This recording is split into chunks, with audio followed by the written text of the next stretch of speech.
Diary of a Money Man. Why $5,000 changes how you think about money. People think money changes you when you get rich. No. Money changes you the first time you're no longer scared. I'm not talking about millions. I'm not talking about six figures. I'm talking about the moment you look at your bank account and your chest doesn't tighten. For most people, that number is $5,000. $5,000. That's it. That's the line between panic and calm, between reacting to life and finally having a second to think. Welcome to the diary. I'm the Money Man, and today I'm going to explain why this small number has such a massive impact on your brain, your decisions, and your entire life. If this changes how you see money, hit subscribe. Not for me, for the version of you that's tired of being scared. Let me paint the picture, and be honest with yourself here. You wake up, you check your phone, you open your bank app, and before you even see the number, your body already knows. Your shoulders tense, you hold your breath a little. You're preparing for bad news. Sound familiar?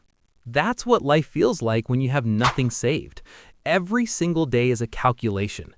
Can I afford gas and groceries this week? If I pay this bill, will the other one bounce? What happens if my car breaks down? You're not living, you're surviving, and your brain knows it. Here's what nobody tells you. When you're broke, you don't make bad decisions because you're stupid. You make bad decisions because your brain is screaming. There's actual science behind this. When you're under financial stress, your body produces cortisol. That's the stress hormone. And when cortisol is high, your prefrontal cortex, the part of your brain that makes rational decisions, basically goes offline. You can't think long-term when your brain thinks you're in danger. It's like trying to plan a vacation while a bear is chasing you. Your brain doesn't care about next year, it cares about right now. So you take the first job that offers you anything, even if it's terrible. You stay with a toxic boss because you can't afford to quit. You say yes to everything because you need every dollar you can get. You buy the cheapest option even when it costs you more in the long run. This isn't a character flaw. This is survival mode, and almost everyone is stuck in it without even realizing. Now here's where $5,000 comes in. $5,000 doesn't make you rich. Let's be very clear about that. It doesn't make you an investor, it doesn't give you freedom, it doesn't solve your problems, but it does something even more important. It makes your brain shut up. See, $5,000 is roughly 2 to 3 months of basic survival for most people. Rent, food, gas, the basics. And when your brain knows, really knows, that you can survive for a few months without income, something shifts. The panic quiets down, the cortisol drops, and suddenly you can think again. That's the real value of $5,000. It's not the money, it's the mental space. Let me give you some examples of how this plays out in real life. Before $5,000, your car breaks down and needs $800 in repair. Your heart races. You start calculating which bills you can skip. You consider those predatory payday loans. You lose sleep.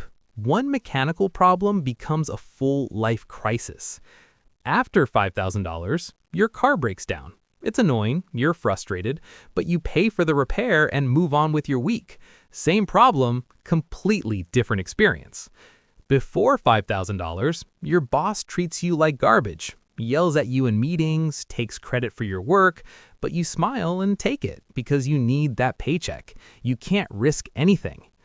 After $5,000, your boss acts up and you start quietly updating your resume. You're not trapped anymore. You have options.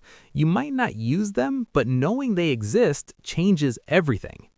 Before $5,000, an unexpected medical bill shows up for $400. Your whole month is ruined. You're eating ramen, skipping plans with friends, stressed out of your mind. After $5,000, that same bill is frustrating, but it doesn't destroy you. You pay it.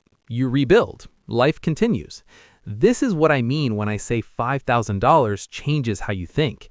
The events are the same, but your response is completely different. And here's the thing that really matters. When you're not panicking, you make better decisions. You negotiate better. You wait for the right opportunity instead of jumping at the first one. You say no to bad deals. Poor decisions don't come from stupidity. They come from pressure. Remove the pressure, and suddenly you get smarter. Now, I need to be honest with you about something, because I'm not like those other finance guys who promise you the world. $5,000 does not make you wealthy. It doesn't even make you comfortable. You're not going to invest this money and retire early. That's not what this is for. $5,000 is oxygen, nothing more. When you're drowning, oxygen is everything. But once you can breathe, you don't celebrate oxygen. You just start swimming. That's what $5,000 is. It's the moment you stop drowning. It's not the destination, it's barely even the beginning, but it's the first proof that you can build something. And that proof, that matters more than you think. Because here's the dangerous part. Most people reach $5,000 and then blow it immediately. I see it all the time. Someone finally saves up a few $1,000s. They feel that relief, that calm, and their brain says, "You did it. You deserve a reward." So they buy a new phone, or take a vacation, or put a down payment on a car they can't afford. And just like that, they're back to zero, back to survival mode. The $5,000 wasn't a finish line, but they treated it like it was. Don't do this. That money isn't a reward for good behavior. It's your foundation. It's the platform you build everything else on. You don't spend your foundation, you protect it. I know it's hard. When you've been stressed about money for years, finally having some feels like permission to relax. But relaxing and spending are not the same thing. You can relax knowing the money is there. You don't have to spend it to feel better. In fact, keeping it is what lets you feel better. This is the discipline that separates people who stay broke from people who build wealth. It's not about how much you make, it's about what you do when you finally have a little bit. So let me tell you what $5,000 really means if you use it right. $5,000 is proof. Proof that you can control your money instead of letting it control you. Proof that you can delay gratification. Proof that you can build something from nothing. And that proof becomes your identity. Once you see yourself as someone who can save $5,000, you start acting like it. You make different choices. You think longer term. You protect what you've built. And then a funny thing happens. $5,000 becomes $10,000. $10,000 becomes $20,000. And each step gets easier than the last because you've already proven to yourself that you can do it. The first $5,000 is the hardest money you'll ever save. Not because it's the most money, but because you're fighting against every habit, every impulse, and every emergency that life throws at you. But once you do it, you're changed. You're not the same person anymore. You've upgraded your brain. Now, let me leave you with this. If you don't have $5,000 saved right now, that's your only goal. Not investing, not retirement accounts, not crypto, not side hustles. Just $5,000 in a boring savings account where you can see it and touch it if you need to.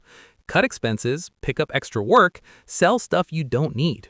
Do whatever it takes, because nothing in your financial life gets better until you have this foundation. And if you already have $5,000, protect it. Don't touch it unless you truly have to. Let it sit there and do its job, which is keeping your brain calm so you can make better decisions. $5,000 doesn't buy you freedom. It buys you something even more valuable right now. It buys you the ability to think clearly. And clear thinking is how you build everything else. Most people don't need more money. They need less fear. $5,000 is where the fear starts to fade. That's today's entry in the diary. I'm the Money Man, and I'll see you in the next one.